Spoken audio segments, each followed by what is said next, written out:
प्यारे विद्यार्थियों, आज से लगभग 5000 ईसा पूर्व में हमारे देश में एक सभ्यता और संस्कृति फली फूली थी जिसको हड़प्पा सभ्यता के नाम से जाना जाता है। उसके प्रमुख उत्खनित स्थलों के बारे में हमने चर्चा की थी। आज हम हड़प्पा सभ्यता एवं संस्कृति की प्रमुख विशेषताओं की चर्चा करेंगे।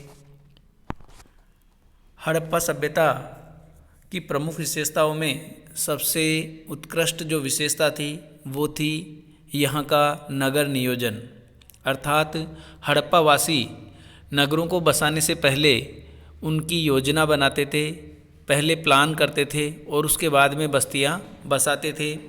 अधिकांश हड़प्पा स्थलों से उत्खनन में नगरों के जो अवशेष प्राप्त हुए हैं उसके आधार पे हम कह सकते हैं कि नगर दो प्रमुख भागों में बटा होता था, एक निचला नगर और एक उससे कुछ ऊपर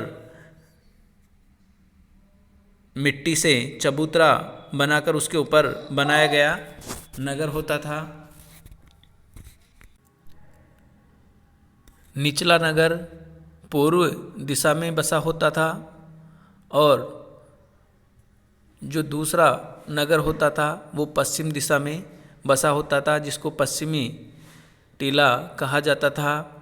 ऐसा माना जाता था कि निचले नगर में सामान्य लोगों के आवास होते थे, क्योंकि निचले नगरों से प्राप्त अवशेषों में अपेक्षाकृत छोटे भवनों के अवशेष प्राप्त हुए हैं, जबकि पश्चिमी अर्थात दुर्ग टीले से प्राप्त अवशेषों में बड़ी संरचनाएं अपेक्षाकृत प्राप्त हुई है। इस आधार पर यह कहा जाता है कि निचला नगर शायद सामान्य लोगों के आवास के लिए बनाए जाते थे और ऊपरी नगर या दुर्ग जो टीला होता था वो विशेष लोगों के आवास हेतु बनाए जाते थे।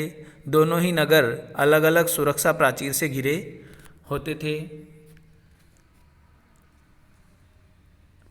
नगर बसाने से पहले हड़प्पा वासी सर्वप्रथम सड़कें बनाया करते थे और सड़कें पूर्व से पश्चिम और उत्तर से दक्षिण एक दूसरे को समकोण पे काटती थी।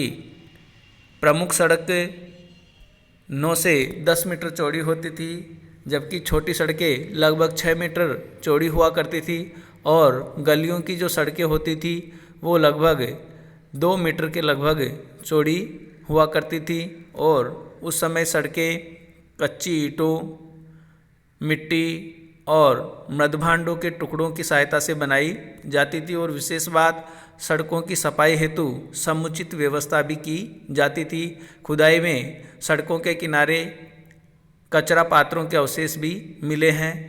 सड़कों की शायद नियमित सफाई होती होगी और नगर बसाने से पहले शायद सड़कें बनाई जाती थी और उसके बाद में सड़कों के दोनों तरफ आवास बनाए जाते थे।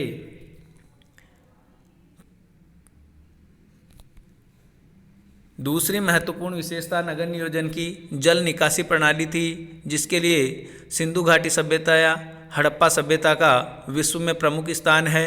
और आज के 5000 साल पहले अर्थात लगभग 3000 ईसा पूर्व में हड़प्पा वासियों ने जिस प्रकार की जल निकासी प्रणाली का आविष्कार किया था, वैसी जल निकासी प्रणाली आधुनिक माने जाने वाले लंदन और पेरिस में भी 18वीं शताब्दी तक भी नहीं बन पाई थी। इसलिए भी ये विशेषता, ये सभ्यता विशेष रूप से जानी जाती है। प्रत्येक घर से अवशिष्ट जल को निकालने के लिए नाली बनाई जाती थी और घर से अवशिष्ट पानी को निकालने वाली नाली गली की नाली में आकर खुलती थी और गली की नाली मुख्य सड़क पर बने हुए बड़े नाले में आकर खुलती थी। और विशेष बात, नालियों को ढकने की व्यवस्था भी की जाती थी। नालियों के अंदर शोषक गर्त होते थे ताकि पानी के बहाव में किसी प्रकार की कोई रुकावट उत्पन्न न हो। पानी के साथ आई मिट्टी और कचरा शोषक गर्तों में इकट्ठा हो जाए और समय समय पर इन नालियों की सफाई भी की जाती थी। नालियों को जगह जगह पर बड़ी ईंटों से ढका जाता था और उन ईंटों को हटाकर समय समय पर नालियों की सफाई भी की जाती थी और इस प्रकार से नगर से अवशिष्ट जल घरों से गलियों वाली नालियों में और गली की नाली से मुख्य सड़क वाली नाली से होते हुए नगर से बाहर निकाल दिया जाता था।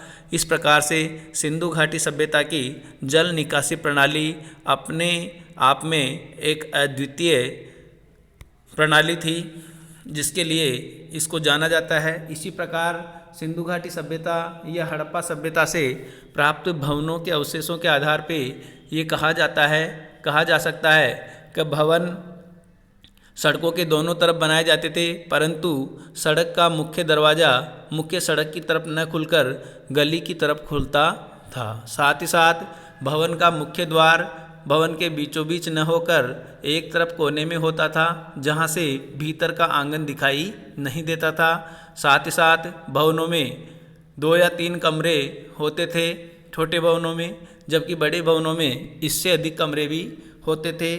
प्रत्येक भवन के बाहर एक कमरा होता था जिसमें जल हेतु कुआं बना होता था। साथ ही साथ प्रत्येक घर में स्नान घर और शौचालय भी बना होता था। भवन अधिकांशतः एक मंजिला बने होते थे, परंतु कहीं कहीं पर ऊपर सीढ़ियों के अवशेष प्राप्त होने से ये अनुमान लगाया जाता है कि 2 मंजिला भवन भी उस समय बनाए जाते थे। इस प्रकार से भवनों की जो संरचना है, प्रत्येक उत्खनन स्थल से उन संरचनाओं में अद्भुत समानता पाई गई है। इसी प्रकार ईंटें, भवनों में प्रयुक्त ईंटें कच्ची मिट्टी से बनाई जाती थी और उनको बाद में धूप में सुखाकर प्रयोग में लाया जाता था।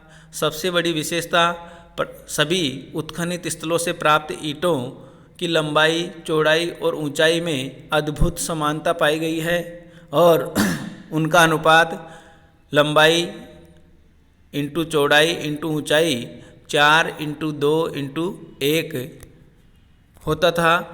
और इस प्रकार से सभी स्थलों से प्राप्त अवशेषों में ईंटों का लंबाई, चौड़ाई और ऊंचाई का अनुपात लगभग समान पाया गया है। इस प्रकार से सिंधु घाटी सभ्यता के लोग नगर बनाने से पहले संपूर्ण उनकी योजना बनाते थे और उसके बाद में नगरों को बसाते थे।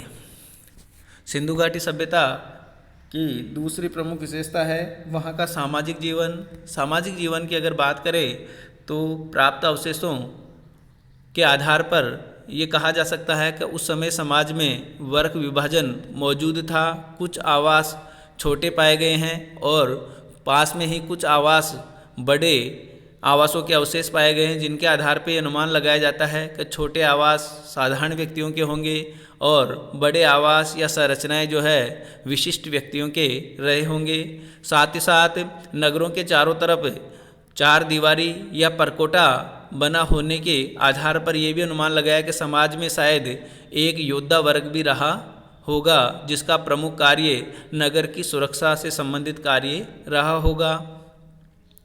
तो इस आधार पे समाज का विभाजन उस समय था और शायद समाज 4 प्रमुख वर्गों में बटा हुआ था: विद्वान, योद्धा, कारीगर या शिल्पी और चौथा कारीगर, शिल्पी और व्यापारी, और चौथा वर्ग श्रमिक या निम्न वर्ग रहा होगा। जहाँ तक कि परिवार की अगर बात की जाए तो उत्खनन में प्राप्त नारी मृण मूर्तियों की अधिकांश संख्या के आधार पर यह अनुमान लगाया गया है कि परिवार मात्र सत्तात्मक रहे होंगे या महिलाओं की परिवार में विशेष भूमिका रही होगी। उनको आदर और सम्मान के साथ उस समय देखा जाता होगा। खान पान की अगर बात की जाए तो सिंधु घाटी सभ्यता के लोग शाकाहारी और मांसाहारी दोनों ही प्रकार के आहार लेते होंगे। सिंधु घाटी सभ्यता में सिंधु और उसकी सहायक नदियों के द्वारा लाई गई काफ मिट्टी के कारण उपजाऊ मैदान बनाए गए और उन उपजाऊ मैदानों से भरपूर मात्रा में अन्न उत्पादन उस समय होता होगा।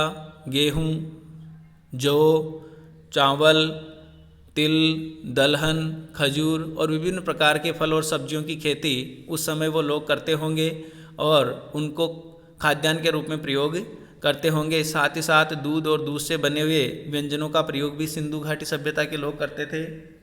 परंतु जली हुई हड्डियों के अवशेष भी बहुत सी जगह से प्राप्त हुए हैं और उनके आधार पर यह कहा जा सकता है कि वह लोग शाकाहार के साथ साथ मांसाहार भी करते थे। वेशभूषा की अगर बात की जाए तो वेशभूषा में सिंधु घाटी सभ्यता के लोग शरीर के कमर से नीचे के हिस्से को ढकने के लिए अधोवस्त्र का प्रयोग करते थे और कमर से ऊपर के अंगों को ढकने के लिए ऊपरी वस्त्र का प्रयोग करते थे। चूँकि सिंधु घाटी सभ्यता के लोग सूती वस्त्रों के बारे में जानते थे, कपास की खेती करते थे। कपास की खेती की शुरुआत सिंधु घाटी सभ्यता के लोगों ने ही की थी और उस आधार पे साथ ही साथ कपड़े और सुइयों के अवशेष प्राप्त हुए हैं। इसके आधार पे ये अनुमान लगाया जाता है कि शायद सिलकर भी कपड़ा उस समय पहना जाता था। मोहनजोदड़ो से प्राप्त एक पुजारी की मूर्ति जिसके शरीर के ऊपर विभाग को ढके हुए कपड़े के अवशेष प्राप्त हुए हैं। साथ ही साथ उस वस्त्र के ऊपर तिपतिया अलंकरण भी किया हुआ है। इसके आधार पर अनुमान लगाया जाता है कि सिंधु घाटी सभ्यता के लोग कपड़े पर कसीदाकारी का कार्य करना भी शायद जानते थे। साथ ही साथ आभूषणों का प्रयोग स्त्री और पुरुष दोनों ही करते थे और सिर, गले और कमर, साथ ही साथ हाथों में अंगूठियाँ और कंगन, विभिन्न प्रकार के आभूषणों का सिंधु घाटी सभ्यता के लोग प्रयोग करते थे। साथ ही साथ खंगी और श्रृंगार प्रसाधन, मंजूषा और साथ ही साथ दर्पण आदि के पुरावशेषों की प्राप्ति के आधार पर विद्वान अनुमान लगाते हैं कि वो केश सज्जा में भी विश्वास करते थे और साथ ही साथ लिपस्टिक आदि विभिन्न प्रकार की सौंदर्य प्रसाधन की सामग्रियों का भी सिंधु घाटी सभ्यता के लोग प्रयोग करते थे। इसी प्रकार शिक्षा की अगर बात की जाए तो सिंधु घाटी या हड़प्पा सभ्यता के पुरास्थलों से मोहरों की प्राप्ति हुई है और उन मोहरों पर विभिन्न आकृति के लेख खुदे हुए हैं। हालांकि सिंधु घाटी सभ्यता को लिपि को पढ़ने में सफलता प्राप्त नहीं हुई है, परंतु फिर भी लिपि के साक्ष्य इस बात को साबित करते हैं कि शायद शिक्षा के बारे में भी उन लोगों को जानकारी थी। सिंधु घाटी सभ्यता के लोग शिक्षित थे, इसीलिए मोहरों के ऊपर जो है लेख लिखे जाते थे और उनको वो पढ़कर आसानी से उनके बारे में पता लगा सकते थे। साथ ही साथ मनोरंजन में पासा या डाइस के साक्ष्य भी प्राप्त हुए हैं। इसके अलावा जानवरों की लड़ाई और रथ दौड़ आदि विभिन्न प्रकार के मनोरंजन के साधन भी उस समय उपलब्ध रहे होंगे। आर्थिक जीवन की अगर बात करें अर्थात हड़प्पा सभ्यता के लोग अपने जीवन यापन के लिए कौन कौन से क्रियाकलाप करते थे या अपनी आजीविका किस प्रकार से कमाते थे, तो उसके आधार पर सबसे प्रथम जो कार्य था कृषि, जिसकी अब हम चर्चा कर चुके हैं। विभिन्न नदियों के द्वारा कांप मिट्टी लाकर बिछाई जाती थी और उनके नदियों के जल के द्वारा सिंचाई हेतु भी पर्याप्त मात्रा में वर्ष भर जल उपलब्ध रहता था और इस आधार पर सिंधु घाटी सभ्यता के लोग मुख्य रूप से कृषि और उस पर आधारित पशुपालन व्यवसाय करते थे। सिंधु घाटी के मैदानों में उपजाऊ मिट्टी होने के कारण सिंधु घाटी सभ्यता के लोग शायद वर्ष में 2 या 3 फसलें लेते होंगे। साथ ही साथ विभिन्न पुरास्थलों से अन्नागारों के अवशेष प्राप्त हुए हैं। इसके आधार पर पता लगाया जाता है, अनुमान लगाया जाता है कि सिंधु घाटी सभ्यता के लोग वार्षिक उपभोग के अतिरिक्त उत्पादन भी करते थे, जिसको अन्नागारों में अकाल आदि विभिन्न प्रकार की महामारियों का सामना करने हेतु उपयोग में लिया जाता होगा। साथ ही साथ चूँकि सिंधु घाटी सभ्यता एक नगरीय सभ्यता थी और नगर में रहने वाले लोगों का प्रमुख व्यवसाय कृषि और पशुपालन से छोड़कर दूसरे कार्यों में था, जैसे व्यापार वाणिज्य और आदि कार्यों में संलग्न थे। इसे हेतु ग्रामीण क्षेत्रों के लोग शायद नगरीय क्षेत्रों के लोगों हेतु भी अन्न उपजाते होंगे। इस आधार पर कहा जा सकता है कि कृषि और पशुपालन की स्थिति सिंधु घाटी सभ्यता या हड़प्पा सभ्यता के समय अच्छी थी। इसी प्रकार इस समय के लोग उद्योग धंधों के द्वारा भी अपनी जीविका कमाते थे। विभिन्न प्रकार के उद्योग, जैसे ईंट बनाने से संबंधित उद्योग, मृदभांड बनाने संबंधी उद्योग, मूर्तिकला, आभूषण बनाना, विभिन्न प्रकार के बर्तन बनाने आदि से संबंधित उद्योग इस समय फल फूल रहे थे। मनका उद्योग, शंख और उनके सीपियों की कटाई छटाई से संबंधित उद्योग आदि उद्योग इस समय प्रचलित थे। साथ ही साथ सूती वस्त्र उद्योग भी इस समय प्रचलित था और इन उद्योगों के द्वारा भी लोग अपनी आजीविका कमाते थे। साथ ही साथ इस समय लोगों का आजीविका का प्रमुख साधन व्यापार वाणिज्य भी था। सिंधु घाटी सभ्यता के लोग आंतरिक और बाह्य दोनों ही प्रकार का, अर्थात अंतर्राज्यीय व्यापार और अंतर्देशीय व्यापार दोनों ही प्रकार का व्यापार करते थे। प्राप्त साक्ष्यों के आधार पर सिंधु घाटी सभ्यता के लोगों का संपर्क मेसोपोटामिया, मिस्र आदि समकालीन सभ्यताओं के लोगों के साथ भी था और विभिन्न प्रकार की चीज़ों का ये लोग आयात और निर्यात करते थे। समुद्र मार्ग से और स्थल मार्ग से दोनों ही मार्गों से व्यापार किया जाता था और समुद्री मार्ग से व्यापार करने के साक्ष्य लोथल से गोदीबाड़ा का अर्थात बंदरगाह का अवशेष, साथ ही साथ कई मोहरों के ऊपर नावों के चित्र उत्कीर्ण किए गए हैं। वो भी ये हमें बताते हैं कि सिंधु घाटी सभ्यता के लोग समुद्री मार्गों के बारे में जानते थे और समुद्र मार्ग से होते हुए मेसोपोटामिया और इन सभ्यताओं के साथ व्यापार करते थे। तो एक बड़ा वर्ग व्यापार वाणिज्य में भी लगा हुआ था। साथ ही साथ उस समय के पुरावशेषों में नापतोल की सामग्री जैसे बाँट, तराजू, स्केल आदि विभिन्न प्रकार की जो चीज़ें प्राप्त हुई है, उसके आधार पर भी कहा जा सकता है कि सिंधु घाटी सभ्यता के लोग व्यापार वाणिज्य में भी लगे हुए थे और इसके द्वारा भी आजीविका कमाते थे।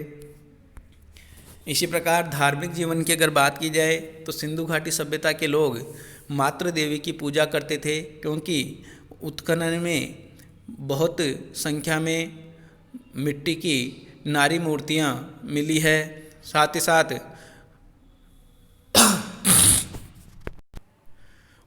उन मृण मूर्तियों के ऊपर धुएं के अवशेष भी प्राप्त हुए हैं, जिसके आधार पर ये पता लगाया जाता है या ये अनुमान लगाया जाता है कि उनकी आराधना करने के लिए धूप या अगरबत्ती जलाई जाती होगी। इसी प्रकार हड़प्पा से एक नारी की मृण मूर्ति मिली है, जिसके गर्भ से पौधे को निकलता हुआ बताया गया है। इस आधार पर शायद वो इसको उर्वरा की देवी के रूप में पूजते होंगे। इसी प्रकार मोहनजोदड़ो से प्राप्त एक मोहर में एक व्यक्ति योगी की मुद्रा में बैठा हुआ है और उसके चारों तरफ जंगली, शाकाहारी और मांसाहारी दोनों ही प्रकार के जानवर उसको चारों तरफ से घेरे हुए हैं। और मार्शल ने इस मोहर की आकृति का सामीकृत पाशुपति शिव से की है, क्योंकि भगवान शिव की पूजा पाशुपतिनाथ के रूप में भी करते हैं। और इस आधार पर मार्शल ने कहा कि सिंधु घाटी सभ्यता के लोग शिव की पूजा भी करते थे। साथ ही साथ उत्खनन स्थलों से शिवलिंग के अवशेष भी प्राप्त हुए हैं। इसी प्रकार मृद भांडों के ऊपर नाग के चिन्ह भी या सांप के चित्र भी प्राप्त हुए हैं। इसके आधार पर अनुमान लगाया जाता है कि उस समय के लोग नाग पूजा भी करते थे। पीपल आदि वृक्षों के चित्र भी उत्कीर्ण मिले हैं। साथ ही साथ एक पीपल की दो डालियों के बीच में एक स्त्री की आकृति बनी हुई है। उसके आधार पे ये अनुमान लगाया जाता है कि शायद उस समय के लोग तुलसी, पीपल आदि वृक्षों की पूजा भी करते होंगे। और आजकल भी हम अभी भी वर्तमान समय में भी हम वृक्ष पूजा करते हैं। इस आधार पर इतिहासकारों का अनुमान है कि सिंधु घाटी सभ्यता के लोग वृक्ष पूजा भी करते थे। सूर्य पूजा के बारे में भी उनको ज्ञान था, क्योंकि स्वास्तिक जिसको आज भी हम एक पवित्र चिन्ह के रूप में प्रयुक्त करते हैं, वो लोग भी स्वास्तिक के चिन्ह उस समय बने हुए मिले हैं और उसकी पूजा करते थे। और स्वास्तिक का चिन्ह सूर्य पूजा का प्रतीक माना जाता है। इस आधार पर अनुमान लगाया जाता है कि वो सूर्य पूजा भी करते थे। इस प्रकार सिंधु घाटी सभ्यता के लोग विभिन्न प्राकृतिक शक्तियों की पूजा करते थे और साथ ही साथ मृतकों के दाह संस्कार के बारे में या मृतकों के जो अवशेष मिले हैं उनके साथ प्राप्त सामग्री के आधार पर यह अनुमान लगाया जाता है कि सिंधु घाटी सभ्यता या हड़प्पा सभ्यता के लोग मृत्यु के बाद के जीवन में भी विश्वास करते थे। इस कारण से वो शव के साथ विभिन्न प्रकार की उपयोगी सामग्रियां, बर्तन वगैरह उसके साथ दफनाते थे, जो कि खुदाई में प्राप्त हुए हैं। इस आधार पर हम कह सकते हैं कि हड़प्पा सभ्यता के लोग पारलौकिक जीवन में भी विश्वास करते थे, अर्थात मृत्यु के बाद के जीवन में भी उनका विश्वास था। इसी प्रकार राजनीतिक जीवन की अगर बात की जाए तो सिंधु घाटी सभ्यता के विभिन्न नगरों के उत्खनन में जो प्राप्त समानता मिली है उसके आधार पर यह कहा जा सकता है कि सिंधु घाटी सभ्यता के विभिन्न नगरों को शायद कोई न कोई एक शक्ति जरूर प्रभावित कर रही थी, जिस कारण से उनके नगरों की बनावट और ईंटों की आकृति और विभिन्न प्रकार की संरचनाओं में एक साम्यता सी नज़र आती है। कोई न कोई शक्ति जरूर इसके पीछे उसका हाथ रहा होगा और शायद हड़प्पा और मोहनजोदड़ो शायद इस विस्तृत साम्राज्य की दो प्रमुख राजधानियां या केंद्र स्थल रहे होंगे, ऐसा पिग्गट महोदय का मत है। बाकी ज़्यादातर राजनीतिक जीवन के बारे में ज़्यादा जानकारी हमारे को प्राप्त नहीं होती है। केवल इन पुरावशेषों की या इन नगरों के दूर दूर होते हुए भी इनके अवशेषों में जो समानता मिली है उसके आधार पर अनुमान लगाया जाता है कि शायद कोई न कोई राजनीतिक शक्ति जरूर रही होगी जिन्होंने इनको